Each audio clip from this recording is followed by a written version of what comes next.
Yo invitaría a este par de caballeros a ver que nos digan, por ejemplo, qué proyecto de ley ha presentado el señor presidente o el ministro de Agricultura con respecto a su famosa reforma agraria. Lo único que presentó por ahí fue un proyecto de ley para crear una comisión para el desarrollo para establecer las políticas para una segunda reforma agraria. Y ahora estamos conectados con un congresista de Fuerza Popular, Jorge Morante, al cual le damos la bienvenida y espero que haya podido escuchar lo que dicen los dos dirigentes. Ellos acusan directamente al Congreso de que la segunda reforma agraria no se haya ejecutado y que no sea exitosa. Y lo que ellos exigen es el cierre de este Parlamento. Señor Morante, ¿cuál es su opinión? No, primero habría que decirle a este par de caballeros que es evidente que están dentro de la lógica de una campaña que está organizando el señor Cerrón, el Partido Perú Libre y el gobierno en particular, ¿no? De pretender distraer la situación política del Perú orientándose al Congreso de la República. Yo invitaría a este par de caballeros a ver que nos digan, por ejemplo, qué proyecto de ley ha presentado el señor presidente o el ministro de Agricultura con respecto a su famosa reforma agraria.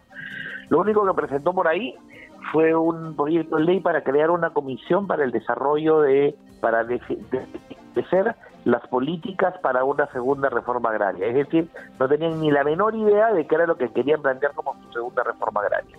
En algún momento siquiera plantearon una idea muy general de que lo que querían era tecnificar el agro, modernizar el agro, que no se trataba de un tema de expropiaciones de tierras ni nada por el estilo, pero hasta el día de hoy el gobierno del señor Castillo, que es quien tiene que impulsar eso, porque por supuesto es el gobierno, por lo tanto el Poder Ejecutivo el que tiene que ejecutar las políticas, hasta el día de hoy no lo ha puesto en blanco y negro. Así que cualquier cosa que tenga que ver con su supuesta exigida segunda reforma agraria, este par de caballeros deberían de ir a exigírselo directamente al señor Castillo y a sus múltiples ministros de Agricultura que ha tenido a lo largo de su... Y otra pregunta que yo quiero plantearles es que la excusa constante que tiene el presidente Pedro Castillo y el Poder Ejecutivo es que han enviado cerca de 21 proyectos de leyes que ustedes lo tienen ahí encarpetados, archivados y que no le han dado paso al debate. ¿Cuál es su defensa? Sobre los proyectos de ley que presenta el Poder Ejecutivo, todos entran al debate. El proceso legislativo implica un debate interno a nivel de comisiones, ¿no? Donde además incluso se solicitan opiniones de expertos, se solicitan opiniones a diversas, incluso entidades públicas, gremios, sindicatos, universidades, academia, en general, para poder, digamos, sacar un dictamen que pueda ser debatido a nivel interno de cada comisión y a partir de que se debate en las comisiones se vota y luego va al pleno. O sea, los procedimientos internos del Congreso tienen sus tiempos, ¿no? Y al tener sus tiempos y al tener su lógica para, sobre todo, si es que se quieren hacer, y además en ese aspecto el Tribunal Constitucional ha sido sumamente claro, en el sentido de que cuando se tienen que hacer reformas, digamos, de fondo, ¿no? O reformas incluso de orden constitucional, o reformas de orden reglamentario del Congreso, o reformas profundas, digamos, a la situación política o jurídica del Perú, se tiene que armar el máximo debate y la máxima posibilidad de obtener opiniones de diversos sectores. Y en ese aspecto es que justamente el Congreso está trabajando en ese sentido. O sea, no es que se encarpeten las cosas, se piden las opiniones y se debaten los temas. El problema es que, claro, mayormente a nivel congresal, muchas veces es más potente, digámoslo así, mediáticamente, lo que se ve en lo que es el pleno. Sin embargo, hay todo un trabajo de comisiones previo que también tiene su propia dinámica, ¿no?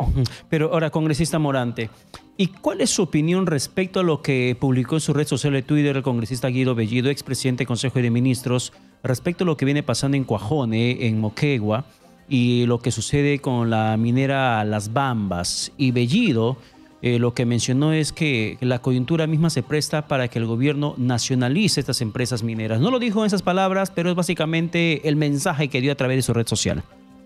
Bueno, es la típica de personas pues que definitivamente tienen una idea bastante trasnochada, ¿no? Ideas bastante pintorescas sobre la realidad económica y social en el Perú, ¿no? Que ya pretenden pues implantar un sistema como el que tuvimos en los años 70, ¿no? Que fue justamente el gobierno de Velasco, que fue un gobierno de izquierda, radical de izquierda, ¿no? Que nacionalizó todo lo que se encontró en el camino y que luego al retornar a la democracia tuvimos empresas totalmente quebradas, ¿no? Totalmente ineficientes, donde adicionalmente pues había unos niveles de corrupción terribles y que definitivamente pues no daban ningún tipo de beneficio al Perú, sino que en realidad generaban tremendo déficit nacional, en general la gran cantidad de empresas públicas que generaron pues por supuesto un impacto muy fuerte en nuestra economía y una gran inflación. Ya, pero ahora yo quiero ir bajo el contexto de Guido Bellido, aprovechando la coyuntura política para que pueda pretender imponer el criterio de solución que ellos tienen con la nacionalización de empresas estratégicas en el país, el Parlamento que está haciendo para que pueda abocarse a la solución de los problemas, porque no toda la responsabilidad, honestamente, es del Ejecutivo. Porque el Parlamento algo más podría hacer, más allá de estar desde el balcón mirando cómo es que varias regiones del país están levantándose en protesta y el gobierno puede estar intentando solucionar y se da trompicones contra la pared. Pero el Congreso, ¿qué está haciendo? Mira, de hecho, Pedro, te digo una cuestión bastante concreta, ¿no? Con respecto al tema de lo que fue el asunto de Cuajones, por ejemplo, la semana pasada tuvimos una sesión de la Comisión de Energía y Minas, donde se invitaron a la gente que estaba vinculada al tema y la Comisión está sacando un pronunciamiento claro en el sentido de que se tiene que dar una verdadera solución y sobre todo lo primero que se debe dar es liberar el tema del agua, porque ahí ya es un tema delictivo el que está cometiendo la gente de esta comunidad al privar de agua a todo un campamento minero de más de 5.000 personas y evitando que una empresa el día de hoy pueda realizar sus operaciones. O sea, eso ya se pasó de un tema de protesta a ser un tema de carácter delictivo.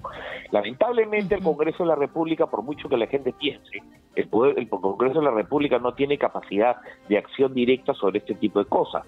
En este tipo de cosas, quien tiene la capacidad directa de actuar y de dar soluciones a los temas es el Poder Ejecutivo, porque justamente para eso es gobierno. El Poder Legislativo lo que hace es legisla, fiscaliza o representa. Nosotros no tenemos capacidad de poder ejecutar nada con respecto a ese tema, más allá de poder ir, más allá de fiscalizar lo que están haciendo las autoridades públicas para dar una solución a ese tema. Señor y en ese aspecto la Comisión de Energía y Minas sí lo está haciendo. Lo que pasa es que lamentablemente tenemos un gobierno que, por decirte un caso, una cosa bastante concreta, tenemos el problema de la minera de Cuajones en el sur, y ¿qué es lo primero que hace el señor ministro de Energía y Minas y el gobierno del señor Castillo?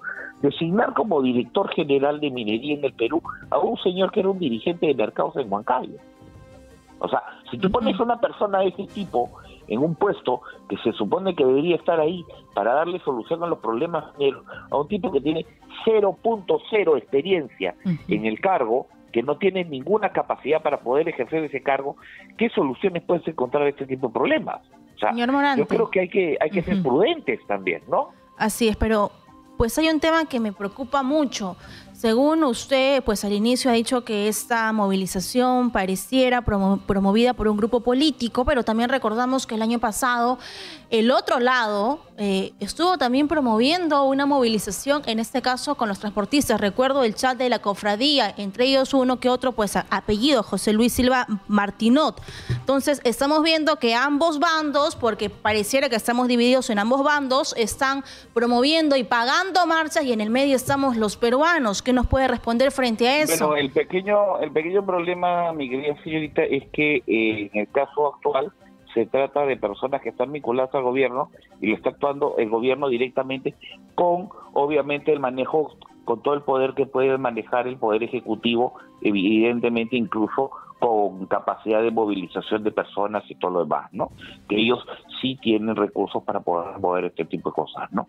Entonces, hay una diferencia muy sustancial. Ya, pero igual no es válido de que ningún grupo de poder promueva una marcha. Lo que pasa es que en ese caso de lo que usted habla, que lo cual yo francamente no recuerdo de lo que me está hablando, de ser así el tema. Inconveniente. De ser así el tema, no, discúlpeme, pero no recuerdo bien de lo que usted me está hablando, pero de ser así el tema, ha sido pues sobre determinadas personas que lo han querido hacer individualmente, pero no ha sido una cuestión organizada desde el Parlamento, ni mucho menos. Ya, pero congresista Morante, para terminar, ¿usted nos está diciendo que considera que el gobierno estaría detrás de esas protestas? Por supuesto, claro que sí, ¿no? Evidentemente. ¿Por qué cree eso? Porque mantienen el mismo discurso que necesita el gobierno en este momento promover, que es el tema de levantar polvo en contra del Congreso y hablar de su tema, de su nueva constitución, porque necesitan tapar todos los grandes problemas que tenemos, como por ejemplo lo que te acabo de decir. Tenemos el problema de las bambas, tenemos el problema de Cuajone y los señores no tienen mejor idea que nombrar de director de minería a un señor que es seguramente un muy buen dirigente de mercados en Huancayo, pero digamos, obviamente no está capacitado para el cargo, ¿no? Bien, congresista Morante, muchas gracias. Cosas como esas, cosas como por ejemplo los temas pues de tener a los sobrinos del presidente como prófugos, al ex secretario general de Palacio como prófugo, y todas las cosas que han venido pasando, ¿no? O sea, es evidente que necesitan en este momento una muy bonita cortina de humo. Qué casualidad, ¿no? Qué casualidad que los agricultores vengan y digan, vamos a luchar contra el Congreso, vamos a pedir el cierre del Congreso porque no hacen nada por el agro y tal. Bueno, resulta que quien tiene que hacer eso es el Poder Ejecutivo, no el Congreso de la República, es el Poder Ejecutivo quien tiene que ejecutar la política agraria. El Congreso no tiene la capacidad de ejecutar ninguna política agraria. Y los caballeritos, pues qué casualidad que vienen haciendo todo eso, ¿no? Qué raro. Bien, congresista Morante, muchas gracias por la comunicación alcanzada aquí en Exitosa.